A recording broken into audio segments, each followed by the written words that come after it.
సంతోషంగా ఉండటానికి మనకు తెలిసిన కారణాలు చాలా ఉన్నాయి. అయితే ఇవి కూడా సంతోషానికి కారణం అవుతాయా అనే ఆశ్చర్యాన్ని కలిగించే అంశాలను గురించి ఈరోజు చెప్పుకుందాం. మానసిక శాస్త్రవేత్తలు తేల్చిన రుజువు చేసిన విషయాలు ఇవన్నీ. ఏదైనా ఒక నవలలోని ఓ 10 పేజీలు చదివితే సంతోషంగా ఉంటామని నీల్ పాస్రిచా అనే కెనడాకు చెందిన రచయిత అంటున్నారు. ఫిక్షన్ నవలని చదవటం వలన మన మెదడు చురుకుదనం పెరుగుతుందని, మనలో అర్థం చేసుకునే గుణం, ఇతరుల పట్ల సానుభూతి, దయ పెరుగుతాయని, దాంతో సంతోషంగా ఉండగలమని ఆ రచయిత చెబుతున్నారు. అంటే చదవటం పెంచి స్క్రీన్ చూడటం తగ్గించటం వలన మన సంతోషాన్ని పెంచుకోవచ్చన్నమాట. మనకు నచ్చిన హాబీ కోసం సమయం కేటాయించటం వలన కూడా మనం ఆనందంగా ఉంటామట.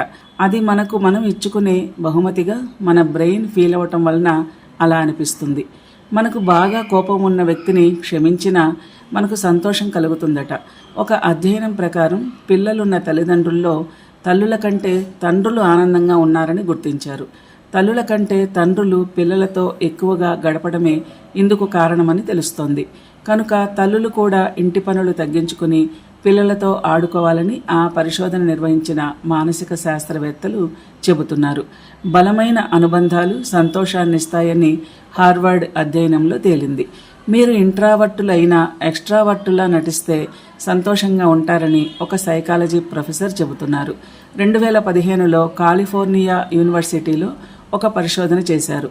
90 మంది విద్యార్థులను యూకలిప్టస్ చెట్లను 1 నిమిషం పాటు చూడమని చెప్పారు. వెంటనే వారి మానసిక పరిస్థితిని విశ్లేషించినప్పుడు స్వార్థం తగ్గి ఇతరులకు సహాయం చేయాలనే గుణం పెరిగినట్టుగా గుర్తించారు. ఇతరుల పట్ల దయగా ఉన్నప్పుడు మనం ఆటోమేటిక్గా సంతోషంగా ప్రశాంతంగా ఉండగలుగుతాం. అలాగే ఎప్పుడూ ఇంట్లోనే ఉండకుండా బయటకు వెళ్ళటం, చెట్లు, ఆకాశం, పక్షులు లాంటివి చూడటం వలన కూడా మనం ఆనందంగా ఉండగలం. వాటి తాలూకు విజువల్స్ చూసినా కొంత ప్రయోజనం ఉంటుందట. కూరగాయలు, పళ్ళు తినటం వలన కూడా మన మెంటల్ హెల్త్ బాగుండి సంతోషంగా ఉండగలం. శరీరాన్ని వంచకుండా నిటారుగా నిలబడటం, కూర్చోవటం కూడా మన సంతోషాన్ని పెంచుతాయని పరిశోధకులు గుర్తించారు.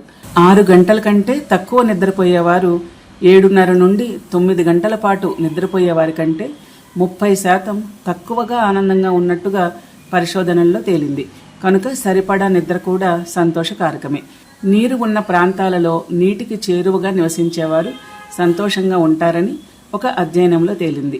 సముద్రాన్ని చూసినా, దాని తాలూకు విజువల్స్ చూసినా మనలో ఒత్తిడి తగ్గుతుందని తెలుస్తోంది.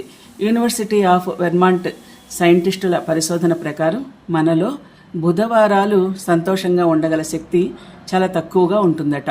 మనం సోమవారం ఒత్తిడి ఎక్కువగా ఉంటుందని అనుకుంటాం కదా, కానీ వారు తమ అధ్యయనం కోసం కొంతమంది మెసేజ్లను పరిశీలించినప్పుడు వాటిలో ఆదివారాల్లో పాజిటివ్ పదాలు చాలా ఎక్కువగా ఉండటం, బుధవారాలు చాలా తక్కువగా ఉండడం గుర్తించారు.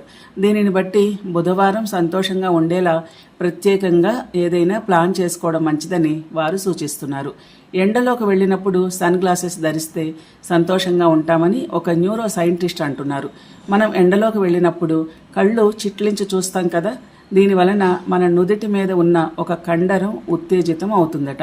మనం బాధలో ఉన్నప్పుడు కూడా కళ్ళను చిట్లించడం, మొహం ముడుచుకుపోవడం జరుగుతుంది కదా, అప్పుడు కూడా అదే కండరం ఎక్కువగా స్పందిస్తుంది. దీనివలన ఎండలోకి వెళ్ళినప్పుడు మన మెదడు మనం బాధలో ఉన్నామని అనుకుంటుంది. అందుకే సన్ గ్లాసెస్ ధరిస్తే అలాంటి బాధ ఉండదు. సన్ గ్లాసెస్ కూడా సంతోషానికి కారణం కావడం ఆశ్చర్యమే కదా.